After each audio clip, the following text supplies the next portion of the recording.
What's up, you all? Welcome back to Timsta. Population 1 has gone completely free over this past weekend, and now that people have gotten a full weekend and probably like an additional extra day depending on what time zone you're in, this BR is incredible. Even if I were to go on top of that, this game is incredible just in hindsight as a game. Now, what makes this game just very incredible and how it can really change VR gaming in the long haul and just forever is that, one, Battle Royale, virtual reality Battle Royale is not really very popular, so this makes it the first mainstream game. This game is very similar to what we all recognize and are familiar with, which is Fortnite. They just had the recent update also. If people want an extensive version of what Fortnite is, they would definitely tune into Population 1, and to change the scenery, they'll go into virtual reality. Now, what really makes this game great for the long haul is that it's already been out for a few years. Of course, it's free to play now, and the reason why it's being free to play is that probably to just extend their player base and grasp on to new players, on top of actually helping older players and more OG players function, because it can mix up the matchmaking a little bit more, the skill-based matchmaking, and it can do a lot more whatever the OG players want in their favor, like whether it's content or just more scrimmages or those that really want to take VR esports seriously as it continues to grow. Population 1 is a game that still has a lot of flaws, but it's still tons of fun. There's still really not that much verticality. Like, you can't really jump. There's no really sprinting. It doesn't feel as athletic as times, other than just building the basic building they do have. Like, who knows if they're going to advance that building as essential with the resources. Reloading's not as smooth at times, looting's not as smooth as times, and these are just easy things they can really perk up. And how they'll be able to do this, especially now it's being a free game, all they had to look into now is kind of like what every battle royale does, hence Warzone and Fortnite. Now you're looking into microtransactions in order to retain your player base and to be able to do more. Their sandbox and multiplayer still needs a lot of work, but it's still fun. It's a solid experience overall in hindsight. But Population 1 is very familiar with the Battle Royale scene, and if it being a virtual reality Battle Royale, it takes a lot of the things that we're already familiar with. I had played Warzone earlier all day today. I had played Fortnite earlier all day today. I also played Population 1, and I noticed a lot of things transferring over how my gameplay, and as far as snapping accordingly, my verticality in the game, and just like my reflexes overall in the game, I noticed that it really correlates between those three. And the reason why I bring those up, because those are some of the more popular battle royales. And it's very much similar to it. Obviously, it's virtual reality. The climbing essential is very immersive, so that helps out. Now, it can get very tiring. Pinging and reloading is a little bit harder. They have their own configuration with that, but maybe you can change up the bindings on your own. Well, Population 1 is doing right now, this is very much easily a top game. Top 3, hands down. I would say even top number 1, just because of what it brings to the table. This is a game that doesn't have like that name that's gonna make it fully mainstream, but this changes VR gaming forever. We need this in order to advance gaming. Now, what I said earlier, there's a lot of problems still and flaws and issues with this game, but there is also tons of fun that shows the advantage and the advancement of virtual reality in general. If we can really tighten up on graphics, some of the smaller bugs like the looting essentials, if you can think of the verticality and make it a little bit more athletic, a little bit more immersive, even more microtransactions and skins, or just like a battle pass essential like what everybody else does, as far as like what they do have on top of adding more and making it far more luxurious and maybe personalized. I think personalizing something some of these skins and some just experiences in general and how you create your stuff is gonna make it really, really fresh. Population 1, as it continues to grow, it's already been out 2 years, and it going free gives it a whole new lifespan. And I believe that they're going to be tapping into their other game modes as well, but their main actual contribution is going to be Battle Royale. This game's going to continue to grow. It's going to be really intriguing because you can go so many different directions with it. But obviously, I would start with more making it immersion, being able to feel that complex notion, and maybe a little bit faster looting system, more calibration so you can help out and to smooth out that process. That's going to be freaking fresh. In my opinion, though, Population 1 is really going to take it to a higher level. And them continuing to give us this, like, I was playing this game and I was like, man, this game is amazing. You get everything. You get beginners, you're gonna get your sweats, you're gonna get people that are just intermediate. You find conversations in there, and not just younger kids. I actually got into conversations with kind of like young adults and adults. So the player base is there. It's bringing people, and I think that was their main mission on top of all.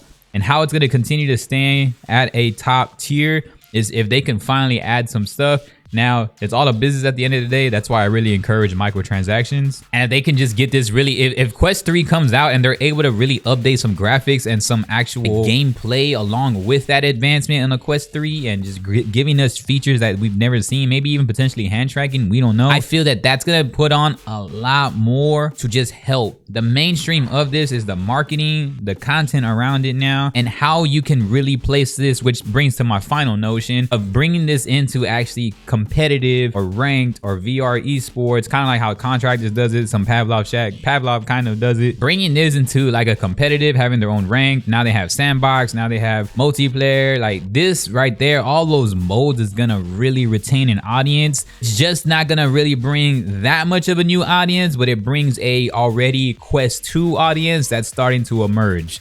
That's what basically happened with Population 1. An existing Quest 2 audience that needed something else free to play other than just the Pavlov run. It brought them over to Population 1. It gives us something fresh. I know, because I'm part of that. I didn't buy Population 1 because I felt like it wasn't worth it, but it being free 99, free, that brought me over and persuaded me. The content it offers now as a free game is a whole different story than the content it offers at a $30 plus game for over 2 years old. Because me as a creator, I can't even create content on that because it's just an old game already. Now this brings on everything that's completely fresh. So Population 1 has a lot of flaws, has a lot of great things, but all in all, what we do know is that there's a lot of room for improvement while it's still being a good game. Usually if you say something like that, that's more of like a beta thing, or that's more of just a new game or a game that's not catching too much traction. Right now, the cards are all in there, and all they have to do is just keep adding onto the flavor to give us the best Quest 2 experience / VR experience that there can be possible. So this was a major move, and this is gonna change VR gaming forever, because now they have set the stage for Battle Royales to come on board, for it to be possible, and for games of this caliber to actually be free. So developers really had to step up now and really show us that they're ready for this type of masterclass and advancement in virtual reality, because Population 1's as great as it can get as far as the way Quest 2 is in right now, as far as where it's standing right now. But once you get into a Quest 3, now you're talking about more updates. Now you're talking about graphics. And now you're talking about performance in general, and just possibly a lot more updates that can really smooth out this process on things I was mentioning earlier. So that's just my opinion. I do know though that this changes VR gaming for a while, especially FPS games. So y'all gotta let me know what's up. Y'all rocking out with Population 1. It is a great game, man. Y'all gotta comment in the sections below, because get some conversations rolling. Mainstreaming VR BR is huge. Virtual reality battle royale is gonna be amazing moving forward. And also just updates, and the fact that this game still has tons of room for growth while also still being a solid game to play right now. I wouldn't even say solid, I'll say it's a great game. I have fun when I play this game. So y'all gotta let me know what's up, man. Leave the comment section below, and I appreciate y'all. Peace. No.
Battle zone shrinking in 60 seconds.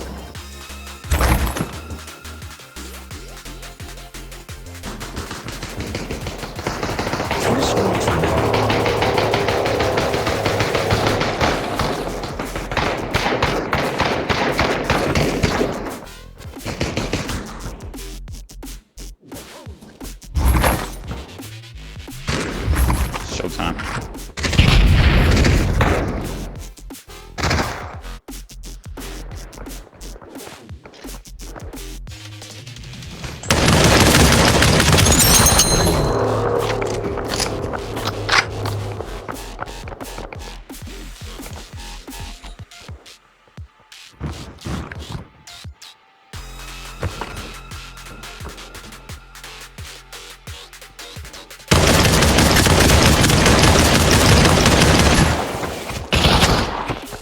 The sun is now shrinking. So help.